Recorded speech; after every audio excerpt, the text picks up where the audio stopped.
Què tal, amics, amigues? Benvinguts a una nova edició de Clar i Ras, l'espai de tertúlia, sempre basat en la informació, en l'actualitat d'ací de la televisió de les comarques de l'Alcoià, el Comtat i la Foia de Castalla. Com cada nova edició d'aquest programa anem a tractar d'abordar algun dels problemes, dels temes d'actualitat més candent de les nostres comarques i a moltes altres, de fet el d'avui ho és. I com sempre tenim a veus autoritzades per a parlar en aquest cas de la conflictivitat social que s'ha alliberat a pràcticament totes les poblacions espanyoles després de la situació ja avançada que estan vivint els pensionistes amb aquestes pujades que afirma el govern que els pensionistes no consideren com a tal. També hi ha altres situacions importants que marquen l'actualitat i la conflictivitat social en aquest aspecte de protesta social i d'intent de recuperar alguns dels paràmetres més relacionats especialment amb el benestar social i també amb la igualtat, altra de les lluites que ha estat especialment al mes de març en el carrer. A les nostres comarques hi ha moltes altres.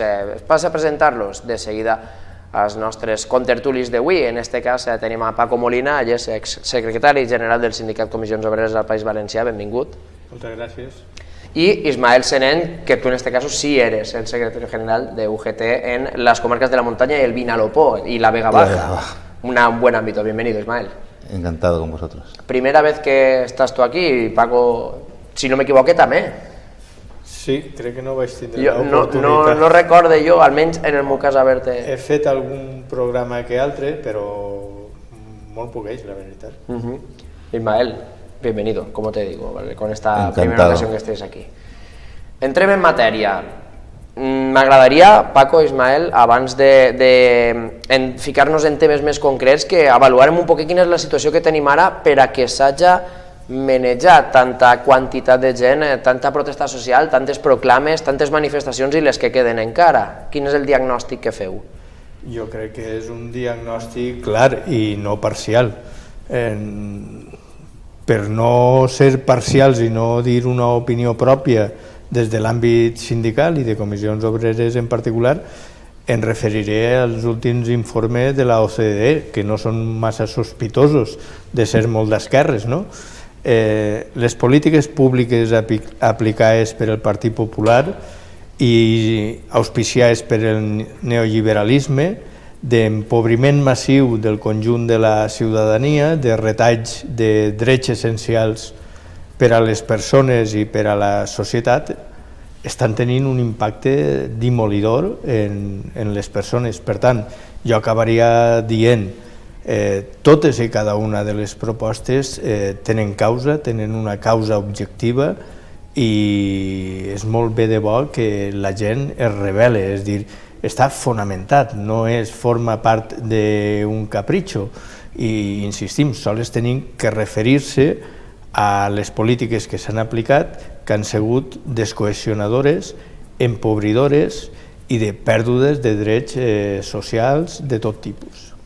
Ismael, desde UGT, ¿cuál es el balance que hacéis de este contexto, ¿no? Que envuelve a todo lo que ha pasado con esas concentraciones en prácticamente toda España? Coincidimos plenamente, ¿no? UGT Comisiones siempre venimos históricamente defendiendo los derechos, ¿no? Las pensiones son el fruto, ¿no? del trabajo del día a día de la clase trabajadora y por lo tanto esto es la acción, o sea, la reacción de una acción, ¿no? De políticas equivocadas donde se ha visto de que con un objetivo al final de donde había un equilibrio, pues un trasvase, ¿no? Del capital, de las rentas del capital, o sea, de las rentas del trabajo hacia las rentas del capital. Por lo tanto, esto es la reacción, ¿no? De la población empobrecida, como bien decía, porque al final venimos desde una época de crisis, una situación de Europa de políticas neoliberales donde se está comprobando de que España está equivocadamente dirigiéndose a una situación de empobrecimiento no solo de las pensiones, sino de la vida del día a día de las personas, donde los pensionistas han sido, pues en este caso, pues dijéramos, yo podría decir los salvadores, ¿no? De multitud de familias que gracias a muchos pensionistas pues han tenido que recoger a los hijos que han venido a través de la crisis al desempleo y soportar situaciones muy complicadas, ¿no? Y por lo tanto es una exigencia de UGT Comisiones que estas políticas de este Partido Popular pues son equivocadas, y nosotros entendemos que hay otra manera de hacer las cosas, donde el reparto de la riqueza hay que buscar ese reparto equilibrado de la riqueza para que el sistema sea soportable i sostenible, no? Teniu la percepció de que s'ha donat moltes passes endarrere en relació als drets que s'havien adquirit des de ja fa anys, no? Amb l'estat de benestar, i que ara pareix que tot està com dinamitant-se un poc, és almenys les percepcions que hem tastat a CTV al carrer. No és una percepció, és una dura i crua realitat. Tot el que s'ha conquerit en etapes, en èpoques, en dècades anteriors, és precisament el que està qüestionat i el que s'ha qüestionat, i és precisament contra el que s'ha legislat. És a dir, s'han legislat contra la llibertat de les persones, el dret a la reunió, a la manifestació, a la concentració, a través de la llei Mordassa, pròpiament. Per cert, recorde, i vull recordar sempre que l'anomene, perquè sembla ser que és oblidada. Continuem tenint en la província d'Alacant, València i Castelló, a 30 companys i companyes imputats en penes de presó, de sol·licitud per part de la Fiscalia en penes de presó per demanar i per participar en actes de vaga per defensar els seus drets. Perquè no s'olvide, tenim encara companys i companyes que estan subjectes a expedients administratius o penals d'aquest contingut. S'ha legislat contra la pèrdua de drets, contra la negociació col·lectiva, contra elements que han vertebrat i han construït un estat de benestar, perquè els últims 30-40 anys han sigut els de major prosperitat, cohesió social i prosperitat per a les persones, per a l'economia i per a aquest país, i això és indubtable, si no el mirem 40 anys enrere d'on veníem, i tota la legislació des del 2008 fins ara ha estat encaminada a vulnerar i a dinamitar aquestes qüestions, que és allò de que què fan els sindicats? Els sindicats fan el que poden, probablement amb molts errors, però si a un torner li lleven les ferramentes per a que puga manipular el seu torn i que puga moldejar les polítiques públiques cohesionadores que avancen, que generen drets i que donen llibertats i possibilitats des de la reivindicació, des de la defensa, des d'un estat de benestar, probablement ho tindran prou més difícil. I jo crec que tota la legislació sols tenim que recurrir a les hemeroteques, de què és el que ha passat en aquesta última dècada i què és el que ve ocorrint, perquè això també n'hi ha que reconèixer que no sols des del 2008, probablement en la borbolla també estava coent-se tota aquesta situació i no van ser capaços d'atisbar les conseqüències que tindrien, tota la precarització del mercat de treball, després una legislació absolutament regressiva que porta a la pèrdua dels drets. I acaba. La consecució dels drets sempre és un màxim, és una fita fonamental, però els drets es conquereixen, però a més es defenen tots els dies, no és heretes. El capital, si pot, es furtarà.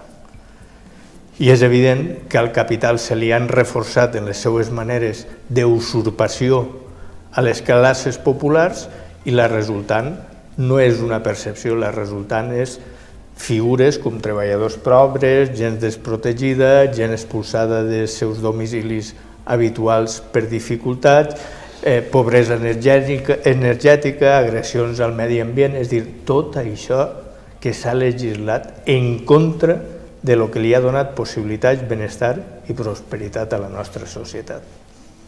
Ismael, la legislación de la que habla Paco, intuyo, reforma laboral, ley Mordaza, efecto demoledor por el análisis que estaba haciendo Paco, ¿no? Y al final uno de los detonadores de que haya ocurrido las concentraciones masivas. De hecho, creo que en Bilbao se juntan prácticamente a diario miles de personas.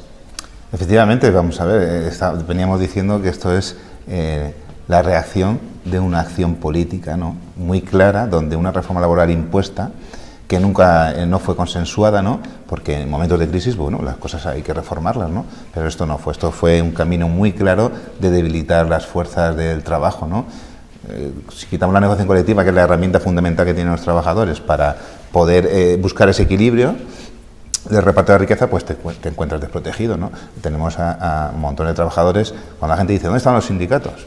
Los sindicatos, yo siempre digo que no es un ente abstracto que viene por aquí, son los propios trabajadores en cada empresa los que fortalecen ese sindicato, ¿no? Esa forma o herramienta que es una organización que defiende los derechos de la clase trabajadora. Si tú aplicas una reforma laboral donde los trabajadores están sujetos al miedo porque necesitan todos los días llevar un salario a casa para acometer su vida diaria, ¿no? Y su proyecto de vida, pues te encuentras con un debilitamiento de esa posibilidad de exigir la normativa que en ese momento se ha ido cambiando, donde tú desproteges totalmente.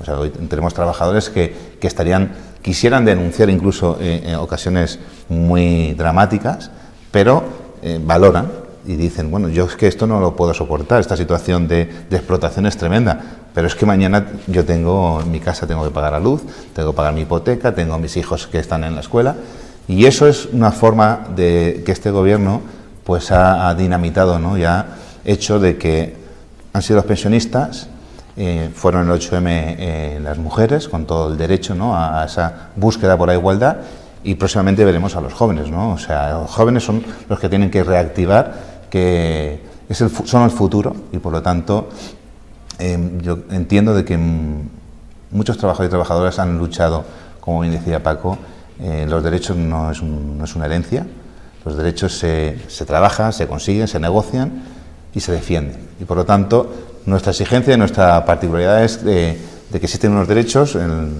los trabajadores tienen que desarrollar su función y hacer su labor con el empresariado, pero no se puede permitir, tú tienes que legislar unas condiciones adecuadas de igualdad, ¿no? Y por lo tanto, mientras que sigan aplicando estas políticas, pues veremos un país cada vez más pobre, y por lo tanto ya existen, también lo recordaba Paco, ¿no? Otras voces de Europa donde dicen que hay un montón de legislaciones que este Partido Popular ha aplicado, que hay que cambiarlas, ¿no? Y esa es nuestra exigencia, y esta es la voz de los pensionistas, donde no es posible, es una burla, ¿no? De hecho, los pensionistas han recibido esa carta, ¿no? Que es una burla a la inteligencia, a la dignidad, y por eso es esa voz en la calle, ¿no? Donde ya no se trata de esa subida del 0,25, es de la dignidad, que se está haciendo una burla de la gente mayor que durante una etapa de su vida ha trabajado muy duro para sacar a su familia adelante y recibe una carta de una subida, cuando encima no es ni siquiera en la subida, incluso lo que defendemos nosotros, que es la revalorización a través del IPC, ni el IPC ni siquiera es una subida, el IPC simplemente es ajustarse al nivel de la vida, ¿no? No es que te están subiendo la pensión, simplemente sube el nivel de vida, pues lo lógico que tengan que subir los salarios.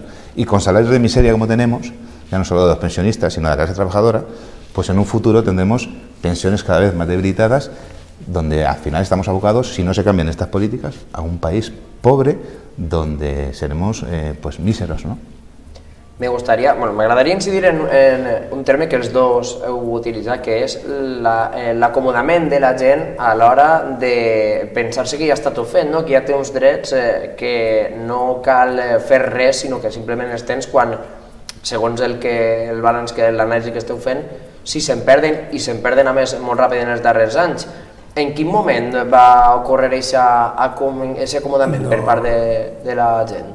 No, si m'he expressat així és un error. Jo no dic que la gent estigui acomodada.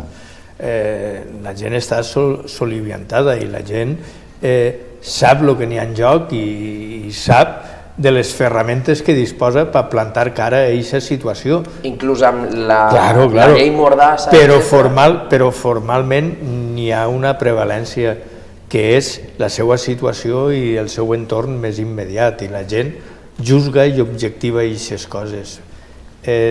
Nosaltres, jo insistís, es pot estar a favor, es pot opinar a favor, es pot opinar en contra. Nosaltres vam plantar cara a tota aquesta catarata de polítiques neoliberals, conservadores i esquilmadores de drets, i en un espai de 2 anys van convocar 3 vagues generals. 3 vagues generals. No n'hi ha precedents en la història de ningú país democràtic que en 2 anys convocaren 3 vagues generals. N'hi ha que reconèixer que les vagues generals van tindre l'impacte que van tenir.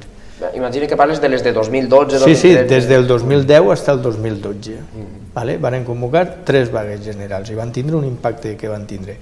I jo crec que aquestes qüestions tenen que, més enllà de la indignació, una indignació justificada perquè es correspon en fets objectius, ens té que dur a les persones i sobretot aquelles que tenen o tenim responsabilitats, inquietuds i compromisos en la societat, ens tenen que portar a reflexionar determinades coses.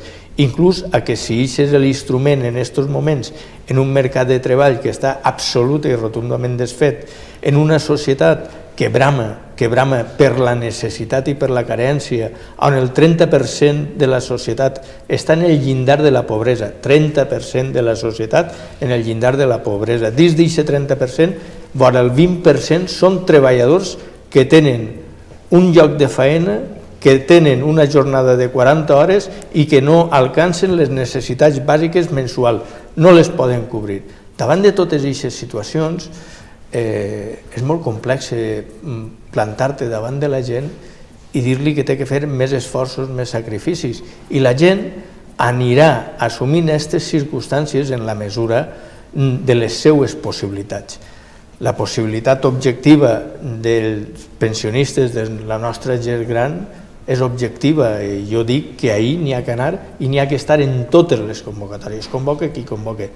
Ens és igual, perquè és un dret fonamental, perquè és la despesa més important d'aquest país sobre una matèria que és l'eix número 1 de cohesió, de prosperitat i de responsabilitat intergeneracional, que no li correspon aduenyar-se-la a ningú ni en funció de l'edat ni en funció de la responsabilitat.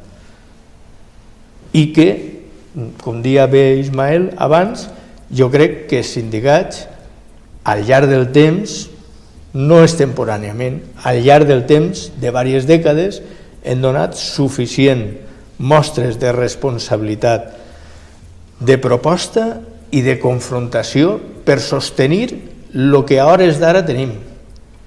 El que a hores d'ara tenim. I jo insistic, malgrat tot, no és poc, però n'hi ha que apuntalar-ho. I n'hi ha que apuntalar-ho sobre alguns criteris que són divergents en quant a les propostes, depèn d'on siguin. Per exemple, jo al·lucine quan es posa a caure d'un burro el pacte de Toledo i diuen que això s'ha d'anul·lar i que és un desastre i que és no sé què, quan molts, des que el dia 17 estàvem en la plaça, són jubilats dels últims 7 o 8 anys i molts d'ells han accedit a una pensió en els últims anys gràcies als acords i als compromisos institucionals, no de ningú, institucionals, que n'hi ha dins del pacte de Toledo.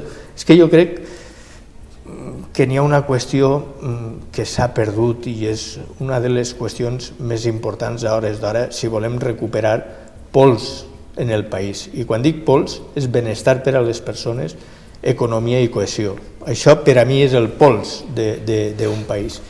I és que s'ha perdut o es denota inexistent la voluntat d'arribar a un acord i a un consens.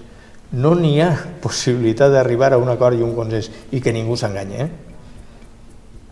No es podrà garantir res sense la cobertura d'un compromís institucional, polític, econòmic, sindical i social. Aquestes 5 matèries són inalterables.